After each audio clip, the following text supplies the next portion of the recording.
It's March the 17th, in AD 73. We're visiting ancient Rome to watch the Liberalia, an annual festival that celebrates the liberty of Rome's citizens. We're looking in at a 17-year-old named Lucius Popedius Secundus. He's not from a poor family, but he lives in the region known as the Suburra, a poorer neighbourhood in Rome, yet close to the centre of the city. The tenants of these apartments are crammed in, which poses considerable risk. Fires are frequent, and the smell of ash and smoke in the morning is not uncommon. Lucius, who awoke at dawn, has family duties to perform today. His 15-year-old brother is coming of age. Half the children in ancient Rome die before they reach adulthood, so this is a particularly important milestone. Lucius watches his brother stand in his new toga before the household shrine with its protective deities, as he places his bulla, a protective amulet, in the shrine with a prayer of thanks. The bulla had worked. It had protected him. Unlike many others, he had survived to become an adult. At 17, Lucius has almost completed his education.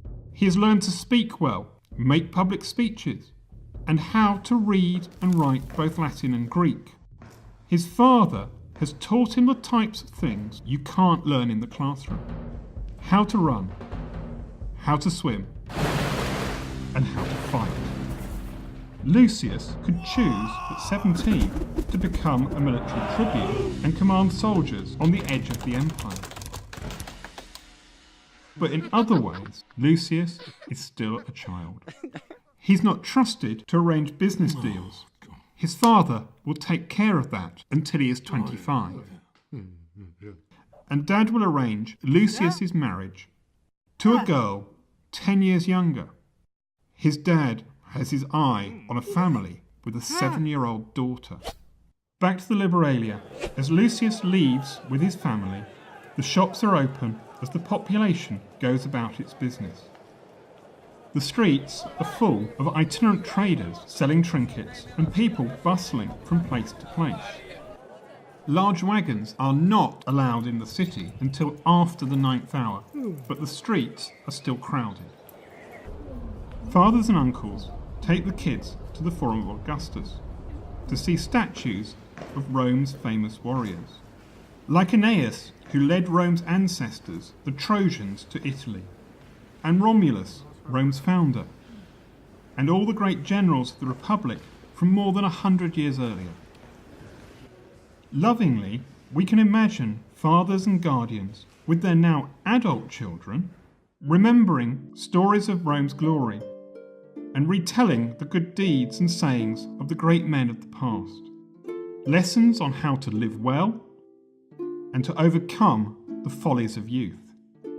There is a sense of history in this place, relevant to their present. Romans made an empire without end in time and space. Rome was destined to be eternal through warfare. Wars were a fact of life, even in AD 73. There are campaigns in the north of England and into Scotland, to the north of the River Danube into Romania, and on the frontier between Syria and Iraq to the east. It's now the 8th hour, time to head for the baths. Lucius and his family head up the Via Lata, the wide street, to the Campus Martius and the enormous Baths of Agrippa. The family members leave the clients and freedmen outside and enter the baths with their peer group. Baths have changed from dark steamy rooms to light ones. The Romans had perfected window glass. Everyone moves from the cold room to the tepid room and to the very hot room. More than an hour later, The bathers leave massaged oil. At the 9th hour, 7 hours after they left home, the men return for a celebratory dinner. Dinner is an intimate affair, with 9 people reclining around the low table. Slaves attend to their every need, as the diners, through gestures, demand more food and wine. As the day closes, we can hear the rumble of wagons outside.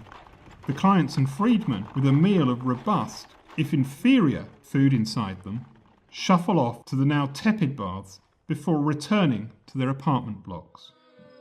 Back at Lucius's house, the drinking continues into the night.